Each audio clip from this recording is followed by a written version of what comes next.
할렐루야. 말씀의 큰 은혜가 오늘도 예배하시는 여러분들 중에 넘치기를 소망합니다. 오늘 말씀해 보니까 이렇게 이야기를 했어요. 잠자는 자여 깨어서 죽은 자들 가운데서 일어나라. 잠자는 자여 깨어서 죽은 자들 가운데서 일어나라. 그리스도께서 너에게 비추이시리라. 이렇게 말씀을 했어요. 지난주가 부활주일인데 우리가 부활주일을 마치 한 해의 어떤 이벤트처럼 생각하고 지나가기가 쉽거든요. 근데 부활주일을 지낸 우리의 마음속에는 이런 생각이 들어와 있어야 돼요. 우리는 이제 더 이상 사망의 어둠 가운데 있는 것이 아니라 생명의 빛 가운데 나온 사람으로 날마다 그리스도의 빛을 받아 부활에 참여하는 삶을 사는 사람들이 되어야 된다는 거예요.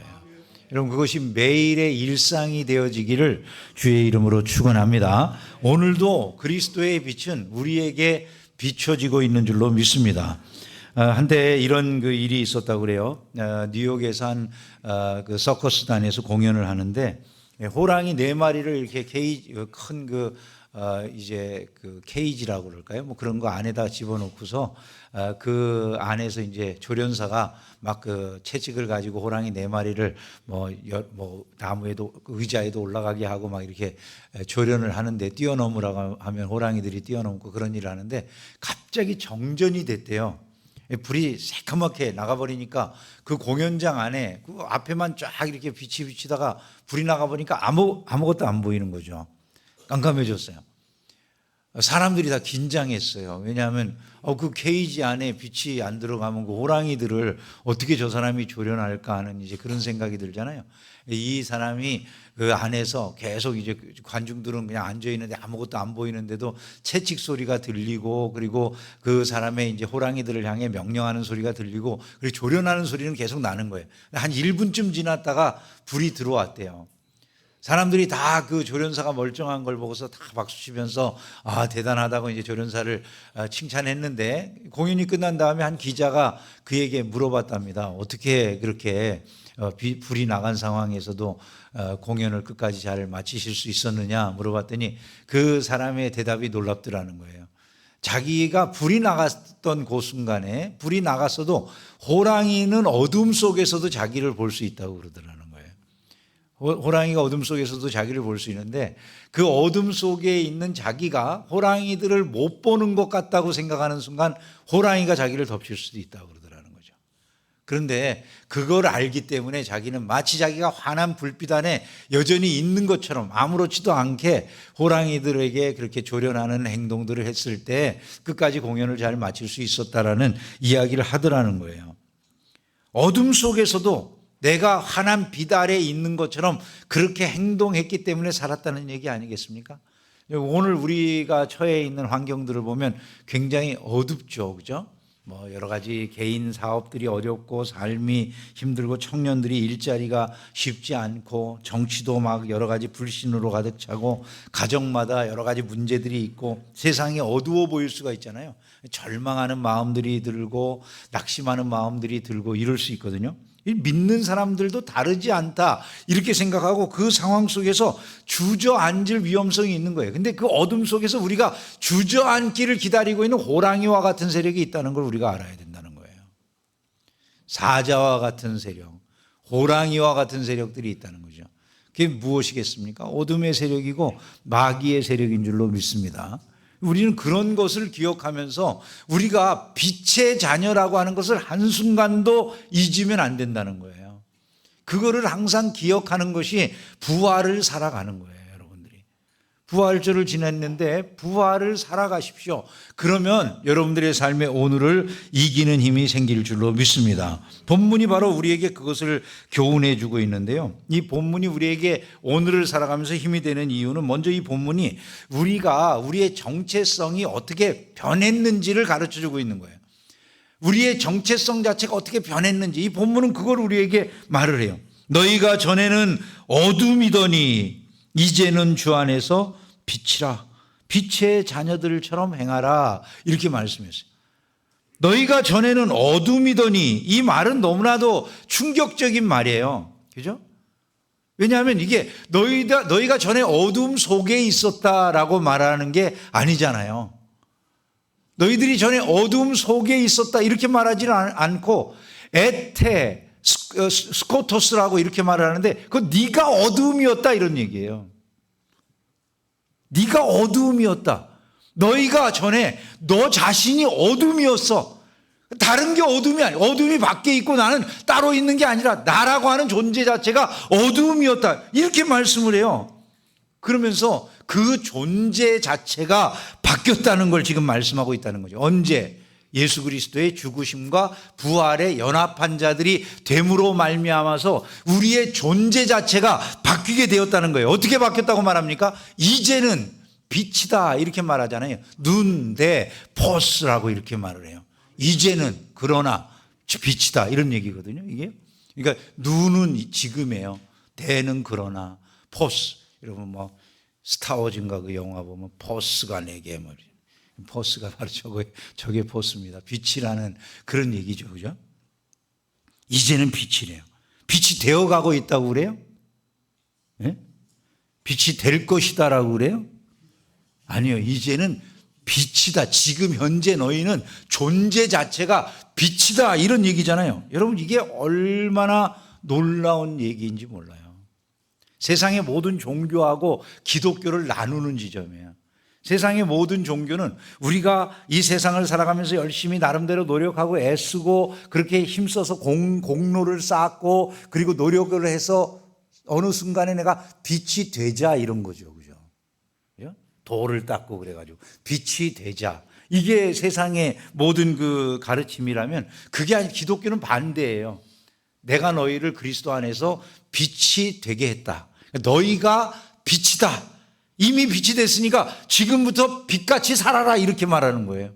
아니 우리가 빛이 되기 위해서 노력해가지고 빛이 된다는 얘기가 아니라 내가 너희를 내 안에서 빛으로 만들었으니까 이제부터 빛으로 살아라. 정체성이 바뀌었으니까 그렇게 살아야 된다라고 말씀하는 게 기독교라는 것이죠. 여기에서 우리가 깨닫게 되는 건 이거예요. 우리는 빛이 되었다라고 하는 칭의의 사건으로만 모든 게 끝나는 건 아니라는 거예요. 칭의라는 게 있으면 반드시 그 다음에 빛이 되었으니까 빛처럼 살아야 된다라고 하는 성화의 요구가 따라오게 돼 있다는 것이죠. 마치 태양이 빛만 있고 열이 따로 있다든가 이렇지 않은 것처럼 태양이 있으면 빛과 열이 함께 오는 것처럼 우리라고 하는 존재가 빛이다 그렇게 말씀할 때 그것은 우리의 그냥 삶 이 자체에다가 행함이라고 하는 게 같이 따라 나오는 거라는 거예요. 노력해서 되는 게 아니라 너희들이 빛이 되었으니까 그 정체성대로 살면 된다. 이런 말씀인 것이죠. 여러분 어떠세요? 여러분 자신들이 빛이다라고 하는 이야기를 들었을 때 마음속에 어떤 생각이 드세요? 아, 내가 빛이야? 이런 생각 들지 않으세요? 한번 옆 사람이랑 인사해 봅시다. 당신은 빛입니다. 말하면서 속이 어떠세요? 뭔가 좀 이거 급급한데 이런 생각이 들 수 있어요. 한번 다시 한번 해봅시다. 나는 빛이다. 믿어지세요? 갑자기 막 자신감이 팍 죽어버리는 이야기를 한번 다시 한번 해봅시다. 나는 빛이다. 믿어지십니까? 중요한 게 그겁니다. 지금 성경에서 우리에게 교훈하고 있는 건 우리가 제일 먼저 알아야 될 게 정체성이 바뀌었다라는 사실이라는 거예요. 우리가 성경에서 교훈은 우리가 무슨 도덕 종교에서 이야기하는 것처럼 열심히 도덕적인 사람이 돼서 결과물로 우리가 거룩한 존재, 빛된 존재라고 하는 이 결과물이 나타난다는 게 아니고 우리를 하나님께서 구원하셔서 그냥 빛으로 만들어 주셨기 때문에 그 결과로 빛된 삶이 나타난다는 거예요. 그 차이를 이해할 수 있어야만 기독교 신앙인으로 살아갈 수가 있게 된다는 것이죠. 그 선포를 감정적으로 하는 게 아닌 거예요. 내 노력으로 그 일을 이루어내겠다고 하는 것도 아닌 거예요. 십자가에 위해서 나를 의롭게 하신 그 하나님을 믿는 그 믿음 안에서 그분이 나를 의롭게 하셨다라고 하는 사실을 그 믿는 믿음 안에서 내가 선포하는 게 바로 내가 빛이라고 하는 선포라는 거예요. 여러분 이것을 먼저 기억하실 필요가 있다는 거죠. 그 정체성을 먼저 기억하지 못하면 우리는 차이가 하나도 안 나는 삶을 살아갈 위험성들이 있는 거죠. 그럼 내가 진짜 정체성이 그렇게 바뀌었다고 한다면 그 다음 우리가 변해서 빛으로 살아가는 모습이 어떻게 드러날 것인가? 그게 3절과 5절에 나와 있어요. 음행과 온갖 더러운 것과 탐욕은 너희 중에서 그 이름조차도 부르지 말라. 같이 읽어볼까요? 이는 성도에게 마땅한 반이라. 음행하는 자나 더러운 자나 탐하는 자, 읽어봅니다. 곧 우상 숭배의 자는 다 그리스도와 하나님의 나라에서 기업을 얻지 못하리니. 여러분 이 말씀을 우리가 심각하게 들어야 될 이유는 그거죠. 하나님 나라에서 기업을 얻지 못하는 사람이 있다는 거예요. 그럼 그 사람들은 구원받지 못한 사람이잖아요. 하나님 나라에서 기업을 얻지 못할 사람이라는 것은 천국에 못 들어간다는 말과 같은 말 아닙니까? 그죠? 그 사람들은 구원받지 못했다는 얘기인데 우리는 예수 믿을 때 구원 받았습니까? 안 받았습니까? 구원을 여러분 받을 거예요? 받았어요? 그분이 되세요? 여러분 구원 받을 거예요? 받았어요? 언제 받았어요? 예수 믿을 때 받았잖아요. 그죠? 구원은 받은 것이지 내가 받을 게 아니에요. 사실은 이미 우리가 여기에서 천국 시민이기 때문에 천국에 들어가는 거예요. 미국 시민권을 가진 사람이 여기에 살다가도 미국 들어가면 미국 시민으로 들어가는 것처럼 천국 시민인 우리는 여기에서 살고 있지만 시민권이 천국에 있기 때문에 그 천국 시민권을 가지고 천국에 그냥 들어가는 거다 그 말이죠. 내가 노력해가지고 천국 시민이 되려고 해서 되는 게 아니라 하나님이 우리를 천국 시민으로 만들어 주신 거다. 그리스도 안에서 그 사랑으로 말미암아 우리를 시민으로 만들어 주셨다는 거예요. 그 다음에 우리에게 요구하는 게 있다는 거예요. 그게 뭐라는 겁니까? 너희는 이미 그렇게 됐으니까 그 사람에 합당하게 살아라. 이런 얘기를 하고 있다는 것이죠.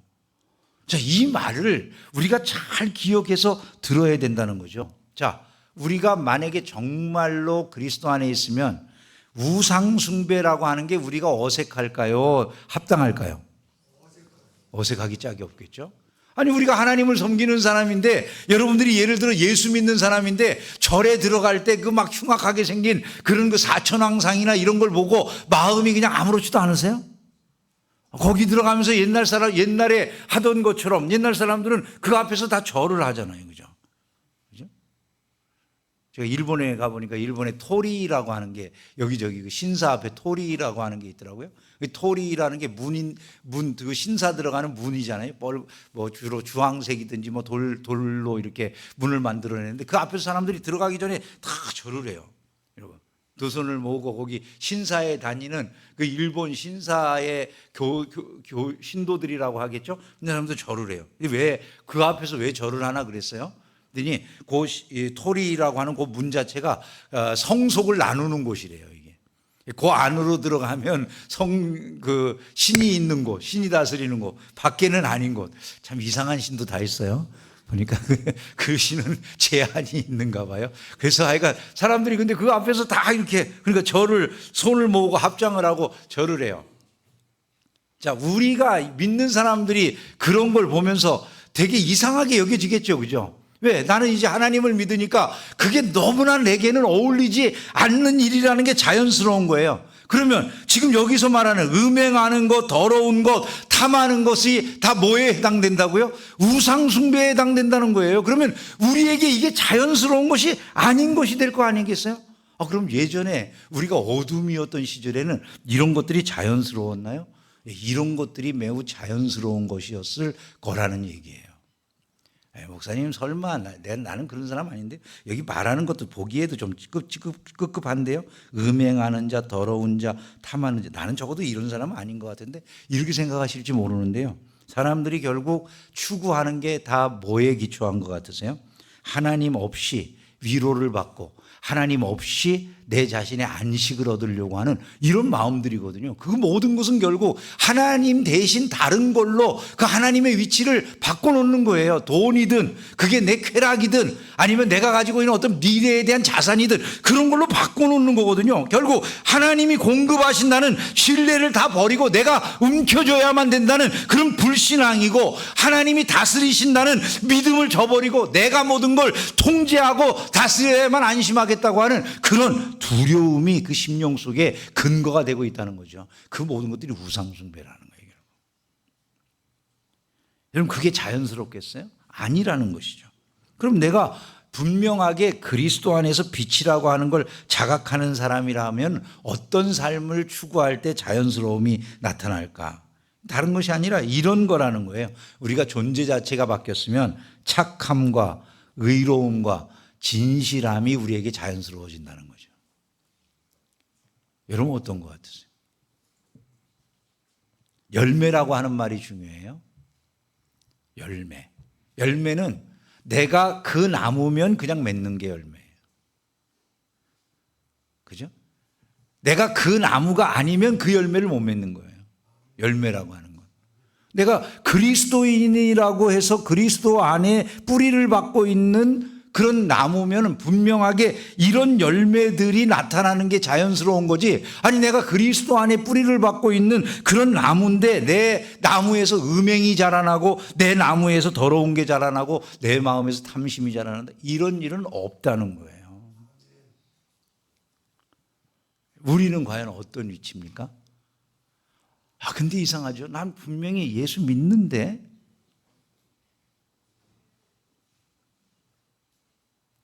여러분 어떠세요? 여러분 예수 믿으세요?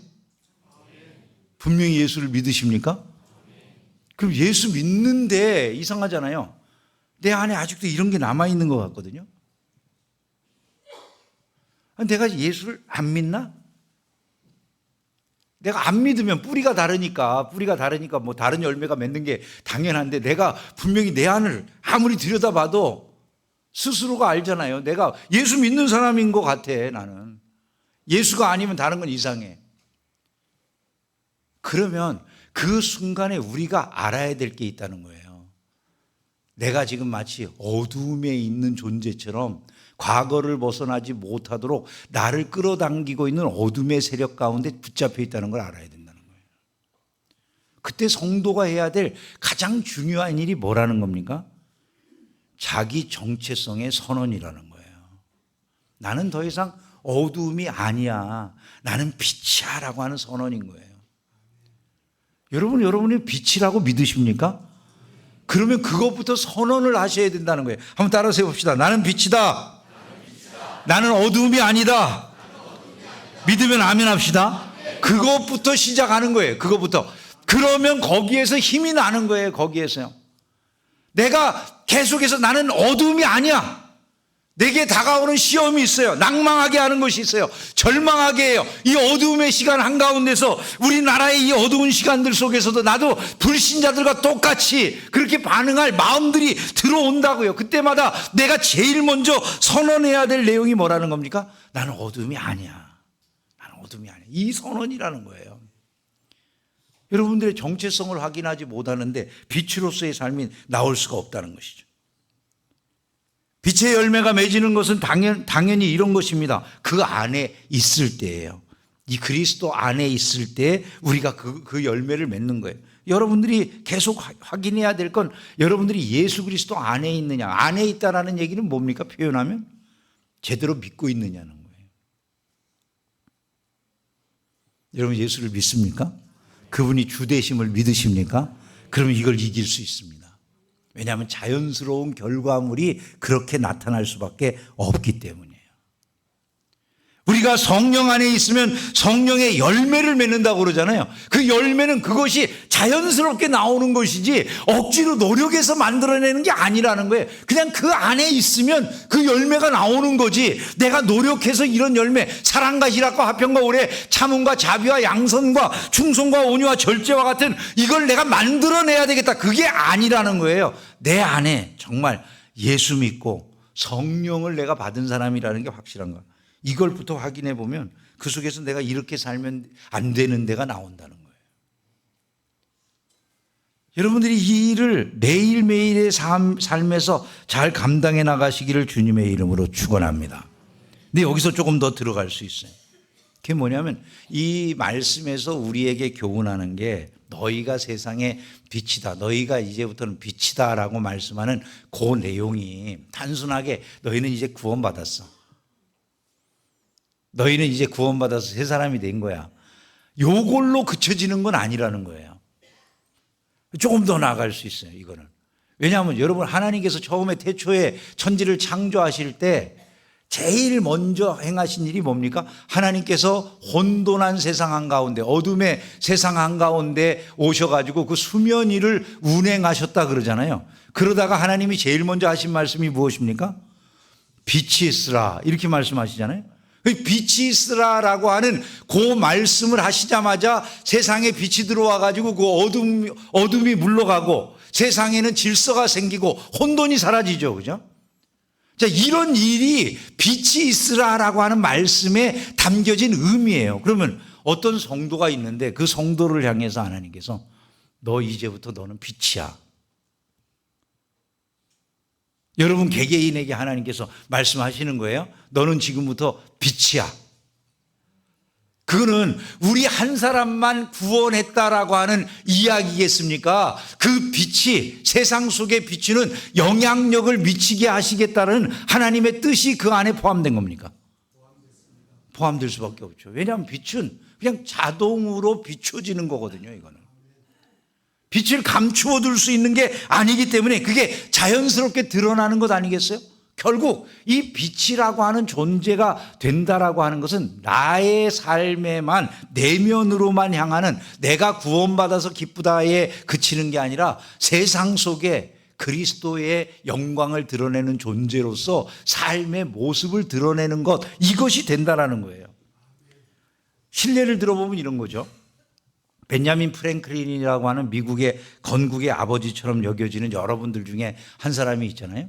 프랭클린 다이어리라고 하는 걸 써보신 분들은 아마 다 이분의 이름을 들어보셨을 거예요. 근데 이 벤자민 프랭클린이라고 하는 이분이 하루는 이제 자기 집 밖에 어두움, 깜깜해지기만 하면 집 밖을 걸어 다니는 사람들이 자꾸 걸려 넘어지거나 다치거나 이런 일이 일어나는 걸 봤어요. 안타까운 생각이 들어가지고 이분이 이제 어느 날부터 자기 집 앞에다가 등불을 켜서 내놓기 시작했어요. 등불을 켜서 내놓으니까 그 등불을 켜는 모습을 보고 사람들이 다 손가락질하고 욕을 했어요. 아니, 저 사람은 돈이 넘쳐나는가 봐. 쓸 데가 없나 보지. 왜 저 아까운 기름을 태워서 없애? 그리고 사람들이 다 그분을 조롱하고 비난하고 이랬대요. 저 아까운 기름을 왜 저렇게 써? 근데 한 달쯤 시간이 지나갔어요.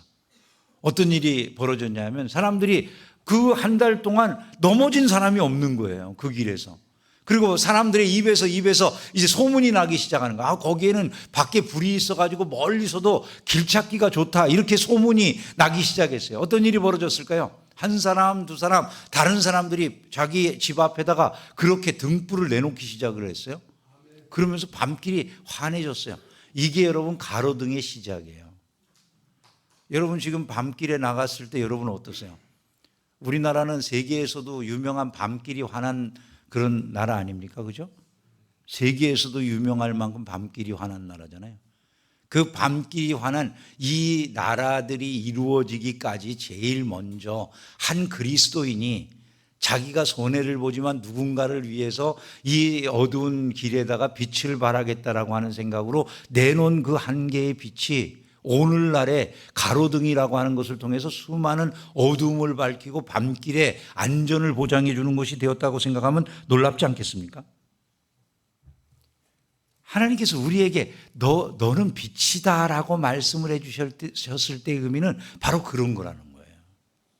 우리가 있는 그 삶을, 우리가 있는 그 자리에서 우리의 삶을 통해서 세상을 비추어 주는 일을 해야 된다, 이런 의미가 그 속에 담겨져 있다는 것이죠.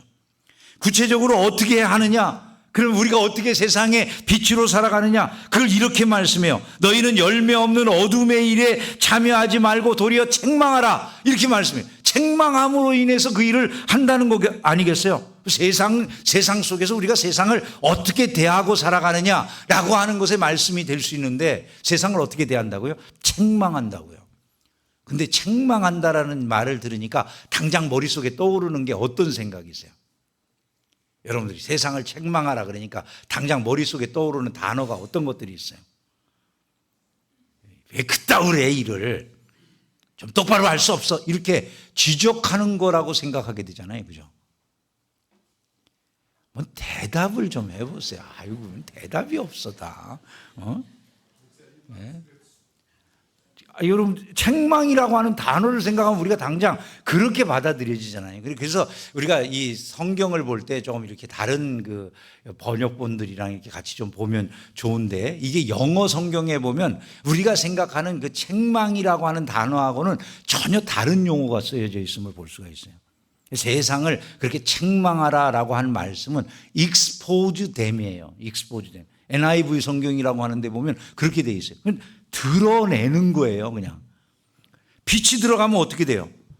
빛은 자연스럽게 주변에 밝아지. 여기가 깜깜하면 아무것도 안 보일 거 아니에요. 그죠? 빛이 하나도 없으면 아무것도 안 보여가지고 더듬 해야 될 텐데, 빛이 그 자리에 들어가는 순간 어떻게 됩니까? 그냥 자연스럽게 드러나잖아요. 여기 누가 토했네? 아우, 저 사람 얼굴, 저기 온몸에 지금 막 토한 거 발라놓고 어젯밤에 지금 술집에서 대판했구만, 저 사람. 이렇게 그냥 볼 수 있는 거잖아요. 그죠? 이 빛이 드러나는 그 순간에 그냥 드러나는 거예요. 내가 가서 책망하고 말로 따지고 뭐라고 야단치고 이게 아니라, 우리는 그렇게 생각하기 쉽잖아요. 기독교인들이 이 세상에서 듣는 제일 큰 비난 중에 한 가지가 뭡니까? 기독교인들 말쟁이라고. 예? 그냥 나중에 천국 가면 입만 둥둥 떠다닐 거래. 그 생명 강가에. 다른 건 구원받을 게 없어서 입밖에 못 들어가. 근데 여러분 생각을 해보세요. 책망을 한다는 말을 입으로 하는 것처럼 생각해서 그러는데 그게 아니라는 거예요. 어떻게 한다고요? 빛을 그냥 바라는 거라는 거예요. 내가 있는 삶 자체가 내가 빛이기 때문에 내 삶을 통해 가지고 자연스럽게 그 삶이 무엇이 옳은지가 드러나게 하는 것, 이것이 우리의 삶이라는 거죠. 삶은 말보다 훨씬 더 크게 말하거든요. 어느 시골에 할아버지 한 분이 그 아래 자기보다 논이 밑에 있는 할아버지하고 맨날 싸워요. 왜냐하면 물이 위에서부터 이렇게 흘러내려오는데, 흘러내려오는 그 물이 적을 때에는 갈수기가 되면 이 물이 잘 안 내려와가지고 그 할아버지가 논둑을 막아버리면은 자기 그 위에 논에는 물이 있는데 아래 논에는 물이 안 와. 그러니까 위에 할아버지하고 아래 할아버지하고 계속 이제 싸우는 이런 삶을 살면서 갈등 관계였는데, 이 할아버지 윗논에 살고 있는 그 할아버지가 어느 날 교회를 다니게 되셨대요. 교회를 다니시는데 목사님이 설교하면서 원수를 사랑하라고 이렇게 설교를 하시는데, 이 할아버지가 진짜 믿는 사람이 되었기 때문에 자기 마음속에 내 원수가 누군가 생각해 보니까 아랫논 할아버지예요. 자기가 그 원수를 어떻게 사랑할까 고민을 하다가 이 할아버지가 참 가만히 보니까 그 아래 갈수기가 돼가지고 물이 그 아랫논에 공급되질 않아서 말라버린 걸 보고서 자기 논문을 좀 논에 물을 빼가지고 그 논에 들어가게 해줬대요. 얼마 동안 그렇게 했는데 처음에는 모르다가 그 아랫논 할아버지가 어느 순간에 자기 논에 자꾸 물이 들어와 있거든요. 누가 그러는가 이제 살펴보다 보니까 윗논에 그 노인이 그렇게 해주는 거죠. 원수 같은 인간이 세상에 거기다가 논에 물을 빼서 같이 넣어주는 걸 본 거래요. 그랬더니 어떤 일이 벌어졌냐면 그 할아버지가 아무 말도 안 했는데 그 다음 주에 교회를 같이 따라 나오더래. 이게 책망이에요. 우리가 세상을 책망하라고 하는 말은 우리가 가서 입술로 어떤 말을 하는 것을 말하는 게 아니라는 거예요.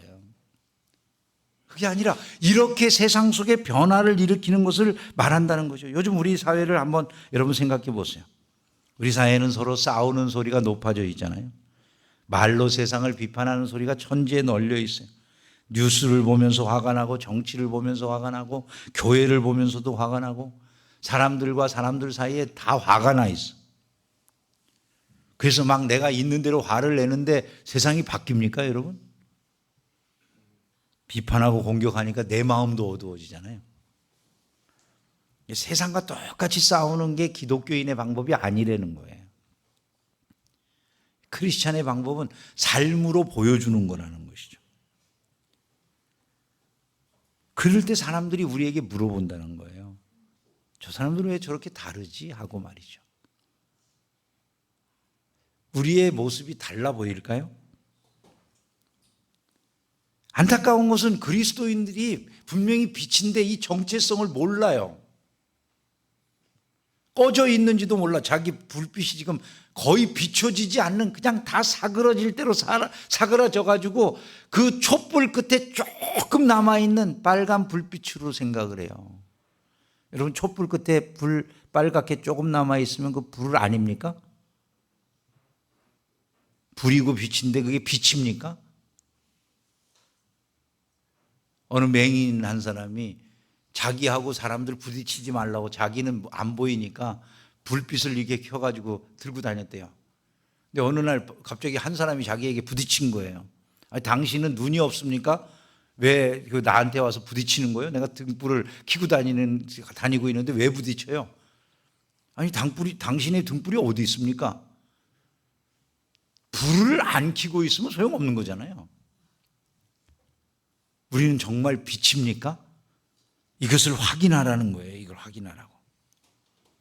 그 정체성을 다시 확인하고 그걸 회복하는 것부터 시작하는 거라는 거예요. 여러분들이 스스로에게 계속 그렇게 말을 해줘야 되는 거예요. 나는 빛이다. 나는 결코 어두움이 아니다라고 말이죠. 어떻게 그 빛이 거의 꺼져가는 것 같으면 어떻게 다시 되살릴 수 있을까요? 다 꺼져버린 것 같아요. 그 꺼져버린 것 같은 나의 삶의 모습은 무엇으로 확인할까요? 가정에서 감사가 사라지고, 내 직장에서 정직함이 없어져 버리고, 내가 사람들을 사랑하기보다는 더 미워하는 쪽에 열심을 내고 있으면 내 삶의 빛이 거의 꺼져가고 있는 중이라는 걸 여러분 기억하셔야 돼요. 그럼 되살릴 방법이 뭔가요? 오늘 말씀이 우리에게 가르쳐 주는 게 그거예요. 잠자는 자요. 예수 믿는 사람들이 들을 말은 아니잖아요. 예수 믿는 사람들을 향해서 주시는 말씀이에요. 잠자는 자여, 깨어서 죽은 자들 가운데서 일어나라. 그게 우리가 들어야 될 이야기라는 거예요. 지금 오늘날 모든 신자들이 이 소리에 귀를 기울여야 된다는 거예요. 잠자는 자여, 깨어서 죽은 자들 가운데서 일어나라. 너희는 죽은 자가 아니지 않느냐, 이런 말씀이잖아요. 그러면서 뭐라고 말합니까? 그리스도께서 너에게 비추이시리라. 여러분, 우리는 그리스도의 빛을 받고 있는 자들이라는 점을 기억하라는 거예요. 그것이 시작이라는 것이죠. 부활을 경험한 여러분들의 삶은 생명의 빛 가운데로 이미 들어온 삶이라는 것을 잊으면 안 되는 거예요. 한 주간을 이렇게 살아보시면 좋을 것 같아요. 여러분들은 어두움을 이기는 빛의 자녀라는 자기의 정체성을 생각하고 아주 힘들고 어렵고 하루가 시작될 수 있잖아요. 막 절망적이고 어두운 환경들이 있어가지고 다른 사람들하고 똑같이 나도 예수님 없는 것처럼 화딱지 나고 막 신경질 나고 막 부정적이고 막 이런 생각이 들 수 있잖아요. 그럴 때 한번 일해 보는 거예요. 나는 빛이기 때문에 나는 주 안에서 빛이야. 아침에 일어날 때 한번 그래 보기를 주의 이름으로 축원합니다. 내일 아침에 그렇게 하실 분들만 아멘. 그렇게 할 수 있기를 소망합니다. 그리고 말이죠, 월요일 날 내가 직장에 갔을 때, 내가 있는 학교에 갔을 때 거기에서 우리가 해야 될 일들을 이렇게 생각을 해야 되는 거예요. 빛을 나는 비추어 줘야 된단 말이죠.